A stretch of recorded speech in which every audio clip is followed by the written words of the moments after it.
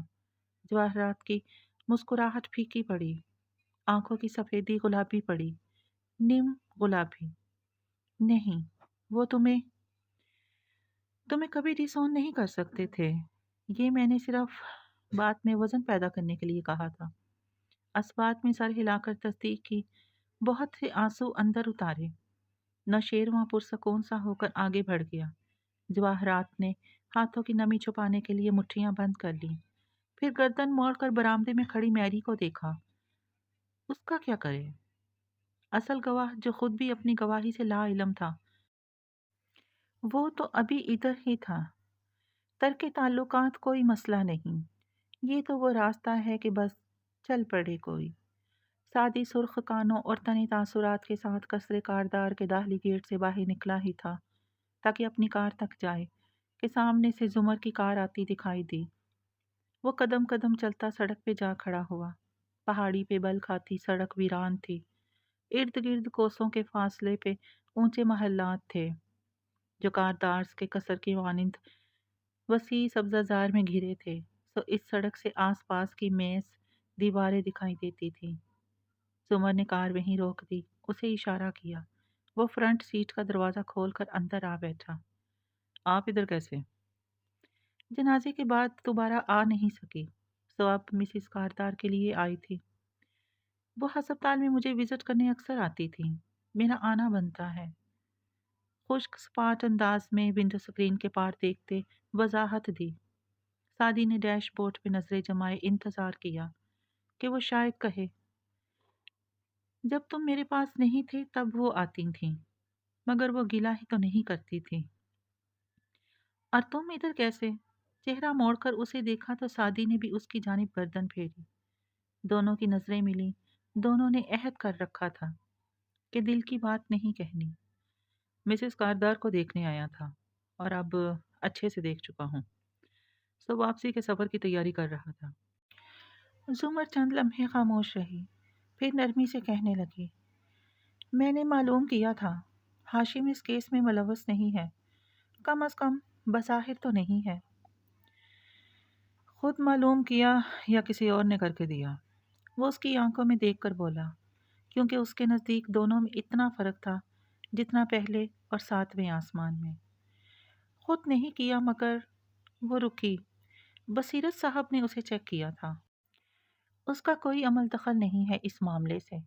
مگر تم بتاؤ، تمہیں ایسا کیوں لگا کہ ہاشم اس میں ملوث ہو سکتا ہے؟ مجھے تو ایسا کچھ نہیں لگا، بس جس کا نام منہ میں آیا بول گیا۔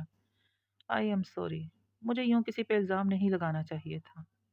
اس نے سادگی سے معذرت کر لی۔ زمر بس اس کو دیکھ کر رہ گئی۔ تم نے اس کے بارے میں اتنی بڑی بات کہہ دی، میں اتنے دن اس کی پوچھ گچھ کرواتی پھر رہی تھی، اور اب تم کہہ رہے ہو کہ تم نے یوں ہی کہہ دیا تھا۔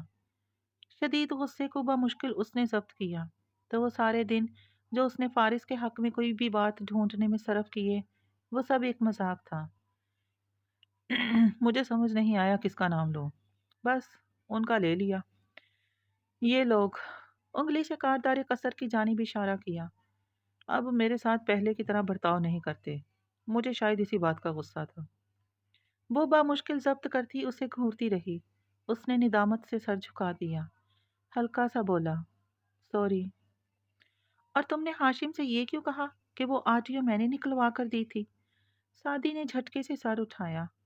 یعنی انہوں نے آپ سے پوچھا تو پھر کیا کہا آپ نے؟ جو مجھے کہنا چاہیے تھا۔ معلوم ہے تب ہی یہ کہا تھا۔ وہ اداسی سے مسکرایا۔ سب کچھ ویسے ہی ہوا تھا جیسے اس نے سوچا تھا۔ میں ان سے خفا تھا کیونکہ وہ بھی آپ ہی کی طرح فارس ماموں کو قاتل خیال کرتے ہیں، اور اب چونکہ میں ماموں کے لیے کوشش کر رہا ہوں تو وہ مجھ سے خفا ہیں، مگر مجھے اچھا لگا کہ آپ نے میرا مان رکھا اور آپ ماموں سے ملنے جیل گئیں، اس کے لیے شکریہ۔ کیا تمہارے ماموں نے تمہیں یہ بتایا کہ اس نے مجھے استعمال کر کے جیل توڑنے کی کوشش کی؟